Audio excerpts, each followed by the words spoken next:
বিশ্বকাপের বাকি সবকিছু মিলিয়ে 4 মাস। আর এই মুহূর্তে আর্জেন্টাইন একজন বিশ্বস্ত সাংবাদিক অ্যাস্তন অ্যাদুলের মতে আর্জেন্টিনার বিশ্বকাপ স্কোয়াডের জন্য যাদেরকে বিবেচনা করা হইতেছে তাদের বেশিরভাগ প্লেয়ারের পারফরমেন্সের উপরে স্কালোনির কোচিং প্যানেল বর্তমানে সন্তুষ্ট না। এই নিউজটা শোনার পরে একজন আর্জেন্টাইন ফ্যান হিসেবে আপনার অনুভূতি কেমন? আপনি কেমন ফিল করতেছেন? আমি পার্সোনালি কিছুটা হতাশ, কারণ বেশ কিছু প্লেয়ারের পারফরমেন্স কিন্তু ওই রকম ভালো না। ক্লাবে তারা ধারাবাহিকভাবে পারফর্ম করতে পারতেছে না। স্কালোনির কোচিং প্যানেল বর্তমানে দুইটা প্লেয়ারের পারফরমেন্সের উপরে সন্তুষ্ট।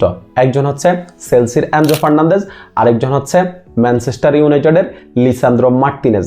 এনজো ফার্নান্দেজ চেলসির হয়ে ধারাবাহিকভাবে পারফর্ম করতেছে, ওরে নিয়ে আসলে কথা বলার কিছু নাই। আর লিসান্দ্রো মার্টিনেজ লম্বা একটা ইনজুরিতে ছিল, ইনজুরি থেকে ফিরেই কিন্তু লিসা তার সেরা ছন্দে আছে। ম্যানচেস্টার ইউনাইটেডে প্রতিটা ম্যাচেই লিসা পারফর্ম করতেছে। এই দুইজন বাদে বাকিদের উপরে আপনার স্কালোনির কোচিং প্যানেল হ্যাপি না। এখন অনেকেই বলবেন যে ভাই লিওনেল মেসি, রদ্রিগো ডি পল এরা তো সিজন ব্রেকে আছে, এমএলএসে অনেকদিন খেলার ভিতরে নাই, ওদেরকে নিয়ে কিভাবে সন্তুষ্ট না? কিছু প্লেয়ার আছে ভাই, কিছু প্লেয়ার আছে যাদেরকে নিয়ে আসলে কথা বলার সুযোগ নেই, যেমন লিওনেল মেসি, এমিলিয়ানো মার্টিনেজ, এদেরকে নিয়ে কথা বলার কোনো সুযোগই নেই। এরা মাঠে নামলেই সেরাটা দিবে, ওদের উপর আমাদের বিশ্বাস আছে। কিন্তু বেশ কিছু প্লেয়ার কিন্তু ক্লাবে ধারাবাহিক পারফর্ম করতেছে না, ওদেরকে নিয়ে কিন্তু দুশ্চিন্তার যথেষ্ট কারণ আছে। আপনার বিশ্বকাপ জিততে হইলে আপনার স্টার্টিং লাইন আপ যেমন শক্তিশালী লাগবে, তেমনি কিন্তু আপনার বেঞ্চও শক্তিশালী লাগবে। আপনার ব্যাকআপে ভালো প্লেয়ার না থাকলে কিন্তু আপনি বিশ্বকাপে আপনার ভালো করলেও কিন্তু বিশ্বকাপ জিতার যেই সুযোগ, ওই সুযোগটা আপনি হাতছাড়া করতে পারেন যদি আপনার বেঞ্চের প্লেয়ার, ব্যাকআপ প্লেয়ার যদি আপনার ভালো না হয়। এখন আর্জেন্টিনা 2022 বিশ্বকাপটা জিতছে কিন্তু তরুণ প্লেয়ারদের হাত ধরেই। ধরেন হুলিয়ান আলভারেজ, এনজো ফার্নান্দেজ, এরপরে ক্রিস্টিয়ান রোমেরো, ম্যাকঅ্যালিস্টার, ওদের কিন্তু প্রথম বিশ্বকাপ ছিল। এরপরে এমিলিয়ানো মার্টিনেজ, ওরা প্রথম বিশ্বকাপ ছিল, ওরা প্রথম বিশ্বকাপে বাজিমাত করছে। এখন ওদের ভিতরে আরেকটা বিশ্বকাপ জিতার ক্ষুধা আছে কিনা, এইটা নিয়েই কথা। বিশ্বকাপ জিততে হইলে, আর্জেন্টিনাকে যদি বিশ্বকাপ জিততে হয়, তাহলে বিশ্বকাপ জিতার ক্ষুধাটা লাগবে, বিশ্বকাপের ক্ষুধাটা লাগবে। Enzo Fernandez, Emiliano Martinez, Julian Alvarez, এরপরে ক্রিস্টিয়ান রোমেরোরা যদি মনে করে যে আমরা তো একটা বিশ্বকাপ জিতছি, আমাদের নামের পাশে তো একটা বিশ্বকাপ আছেই, এই যে রিল্যাক্স মুডে যদি চলে যায়, তাহলে আমার কাছে মনে হয় যে বিশ্বকাপে আর্জেন্টিনার বরাডুবি হবে।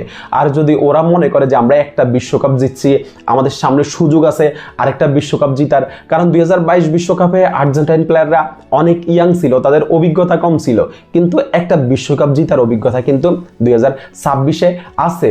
তারা যদি মনে করে যে আমাদের নামের পাশে আরও একটা বিশ্বকাপ থাকবে, লিওনেল মেসির শেষ বিশ্বকাপ, আমরা লিওনেল মেসিকে আরেকটা বিশ্বকাপ উপহার দিতে চাই, এই ক্ষুধাটা যদি প্লেয়ারদের ভিতরে থাকে, তাহলে আমার কাছে মনে হয় যে আর্জেন্টিনাকে আসলে কেউ হারাইতে পারবে না। কারণ আর্জেন্টিনার প্রত্যেকটা পজিশনে, গোলকিপিং, ডিফেন্স, মিডফিল্ড, অ্যাটাক, প্রত্যেকটা পজিশনে কিন্তু বিশ্বমানের প্লেয়ার আছে। সো প্লেয়াররা যদি নিজেদের সেরাটা দেয়, নিজেদের সেরাটা যদি দিতে পারে, তাহলে আর্জেন্টিনা বিশ্বকাপ জিতবে। আর স্কালোনির কোচিং প্যানেল আশা করে যে আপনার বিশ্বকাপের আগে যে সময়টা আছে, এই সময়টাতে আপনার প্লেয়াররা তারা তাদের সেরা ছন্দ ফিরে পাবে।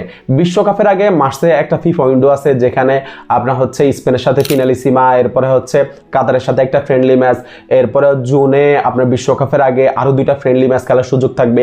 তো সবকিছু মিলিয়ে 4টা মাস আর 4টা ম্যাচ আপনার বিশ্বকাপ প্রস্তুতির জন্য কিন্তু এটুকুই সময় আছে।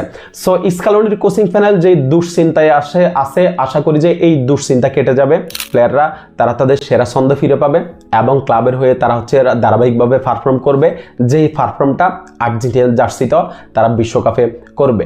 আমরা আশাবাদী আর্জেন্টিনাকে নিয়ে 2026 বিশ্বকাপে, আমরা আশাবাদী যে 2022 বিশ্বকাপের মতোই আর্জেন্টিনা 2026 বিশ্বকাপটা জিতবে, back to back champion Argentina হবেই। ধন্যবাদ সবাইকে।